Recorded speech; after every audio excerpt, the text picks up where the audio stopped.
St. Louis is known as a beer town, but over the last decade or so, it's earned a reputation as being a great city for innovation and startups. So what happens when you combine the two?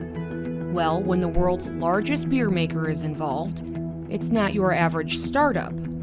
This journey started a little over a year ago when we announced that we were going to invest $100 million to restore and really reinvigorate one of our historic buildings. And today, we're excited to share that Evergreen is officially open for business. Last June, Anheuser-Busch opened the doors to Evergreen. Simply put, this company takes the high-protein nutrients from spent barley grains used to brew beer and turns them into nourishing ingredients. These ingredients are largely used as an ingredient into like a ready-to-mix protein powder. It can be incorporated into beverages like a plant-based milk or a nutrition shake. So why is Anheuser-Busch InBev getting into the plant-based game? Well, in 2021, plant-based products were a key driver of sales growths at grocery retailers nationwide, growing 3 times as fast as overall food sales. And one problem with plant-based milks like oat milk and almond milk is they don't offer the same level of protein as dairy milk. But guess what is a good source of protein? Barley. Beer brewing uses only the starch from barley, and what's left behind is what Evergreen refers to as the golden remainder. So we estimate that the entire brewing industry is about 9 million metric tons of what the industry calls spent grain or spent brewing grains. And Anheuser-Busch InBev has 1.4 million metric tons. And embedded in that is 400,000 tons of protein. It can impact tens of millions or hundreds of millions of people. So what Evergreen seeks to do is we intend to capture those nutrients and include them in ingredients that'll go into great, amazing consumer products. It sounds simple. AB InBev already has the brewer-saved grains, or BSGs, and there's definitely a market for a plant-based protein additive. But the process of extracting, filtering, and drying that coveted nourishment is as layered as beer brewing itself.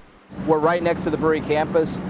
Rob Haas, Chief Supply Officer for Evergreen, walked me through the process. So it goes from the brewing spent process, goes in here. Correct.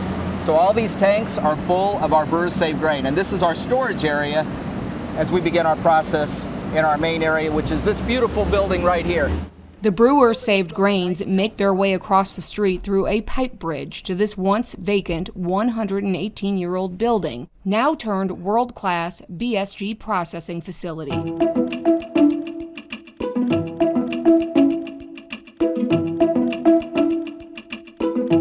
Creating this product has 3 main steps: extraction, filtration, and drying. So after the brewer-saved grains makes its way across the street, extraction begins. If you were in your kitchen and you were making spaghetti, right? The BSG is the equivalent of that raw spaghetti, the dried spaghetti. We're gonna boil it up, okay? Now there's a lot more to it in here, but basically here's where we're gonna take that spaghetti.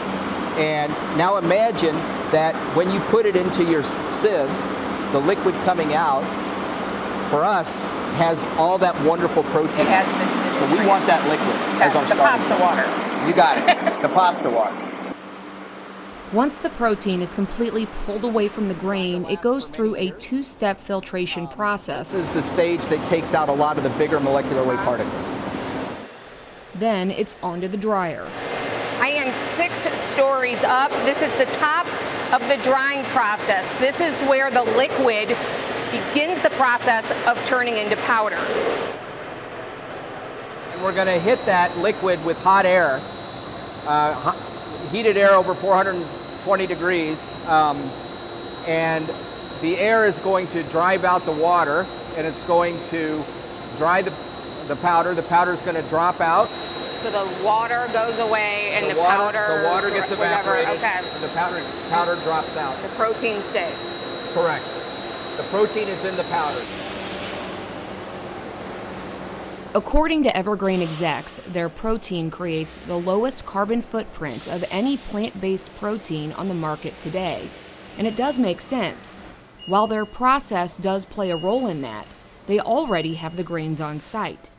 So one of the things that was very important to us is making sure that we build a sustainable operation, and we could have built a facility that's hundreds of miles away, but that would involve transport, it would involve additional greenhouse gas emissions. So if we could locate here in St. Louis, it's more efficient and more sustainable.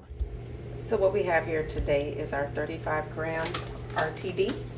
It's 35 grams of protein and 11 ounces. Now, if you're going to the store looking for Evergreen products, they will be hard to identify. Remember, their barley protein powder is an ingredient, a protein additive for existing plant-based products.